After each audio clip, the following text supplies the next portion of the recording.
महाराज जी, निरंतर नाम जप चलाने का प्रयत्न कर रहा हूँ, जिसमें थोड़ा सफल भी हो रहा हूँ। पर महाराज जी, आपके द्वारा बताई गई विधि से, जैसा आप बताते हैं कि ऊपर की तरफ दांत के जॉइंट पर जिह्वा लगाकर मन ही मन नाम चल रहा होता है, और आंखों के सामने घर के मंदिर में नाम विराजमान है, उसको देखकर देखकर करता हूँ। मन में लिख कर भी हो रहा है, परंतु फिर भी ऐसा महसूस होता है कि मन बड़ी इन सब कृपा है, साधनाओं का।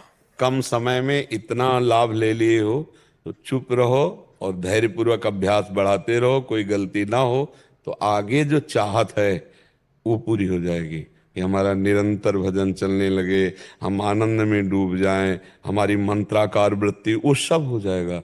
अगर 100% में 10% भी मन काबू में आ गया है तो बहुत बड़ा आपने युद्ध हासिल कर लिया, विजय प्राप्त कर ली। क्योंकि अनंत जन्मों से सदैव मुझे हराता रहा है, आज वो 10% हमारे कब्जे में आ गया है। 10% भजन में लगने लगा ना, बहुत बड़ी बात कर ली। धीरे धीरे परसेंट बढ़ाते चले जाइए। और ये इतना प्यारा मन है कि इसे जो पकड़ा दो पकड़ लेता है। जैसे अभी हमने विषय पकड़ाए संसार के, तो पकड़े ना, गंदे से गंदी बातें पकड़े। अब हम भजन पकड़ाएंगे तो पकड़ रहा है ना। जैसे आपने 10 मिनट भजन शुरू किया, अब उस 10 मिनट में कोई आपसे आकर बात करना चाहे तो आपको बुरा लगेगा कि यार 10 मिनट तो भजन करता हूं, कम से कम चैन से 10 मिनट भजन, मतलब मन 10 मिनट के लिए राजी हो गया। तो हम धीरे धीरे उसको समय से बढ़ाते राजी करते चले जाए।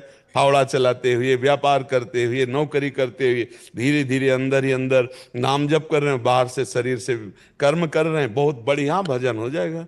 तो ये जो चल रहा है बहुत बढ़िया चल रहा है। बस आहार शुद्ध रखो, संग शुद्ध रखो, तो हमारे विचार शुद्ध रहेंगे। स्थिति में रहते हुए आहार में, जैसे घर में लहसुन प्याज वगैरह खाते हैं तो फिर।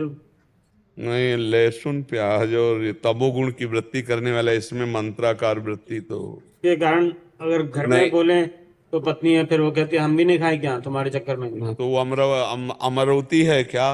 वो अमृत है क्या प्याज लहसुन? यार बिना इसके कितना सुंदर सुंदर भोग बनता है। वृंदावन में सब ठाकुरों को 56 भोग लगते हैं। प्याज लहसुन केवल तमोगुण के कारण त्याज्य है।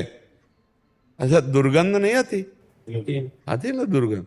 मतलब एक आदमी अगर प्याज लहसुन खा के ऐसे बात करे तो सामने से दुर्गंध आती है। कौन सा स्वाद है यार प्याज लहसुन? पता नहीं लोग कैसे प्याज लहसुन को इतना पसंद करते हैं। तमोगुणी चीज है, उसमें कोई लाभ थोड़ी है, कोई लाभ नहीं है। लेकिन गुरुदेव, आयुर्वेद में लहसुन का बहुत ही देखो, औषधि में संखिया का भी प्रयोग है, खाओगे मर जाओगे। अगर आयुर्वेद शोध करके वैद्य देता है तो वो हमारे लिए औषधि है।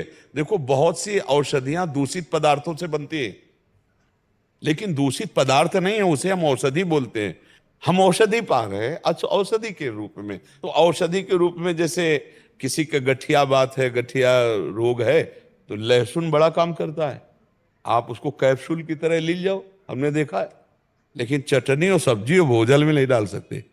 औषधि के रूप में वो बात अलग है। जब औषधि का नाम आता है तो औषधियों में क्या नहीं पड़ता, आप हमें क्या क्या नहीं पड़ता। अगर उसकी बनाने की पद्धतियां देखो तो तुम्हें घृणा हो जाएगी। बहुत सी ऐसी औषधियां हैं जिनकी बना, अब आपके देखो संख्या जहर है ना। हाँ, दमा आदि बीमारियों में आयुर्वेद में शोध करके उसे दिया जाता है। सांप काटे तो जहर का इंजेक्शन लगाया जाता है, नहीं लगाया जाता। तो अब औषधि और ऐसे प्रयोग में देखो, विश्व ब्रह्मांड में 3 बातें हैं, सतोगुण, रजोगुण, तमोगुण। अब हमको भजन करने के लिए सात्विक वृत्ति चाहिए, निर्मल मति चाहिए, तो हमको रजोगुणी या तमोगुणी आहार त्यागना पड़ेगा। बस बात इतनी है। रजोगुणी तमोगुणी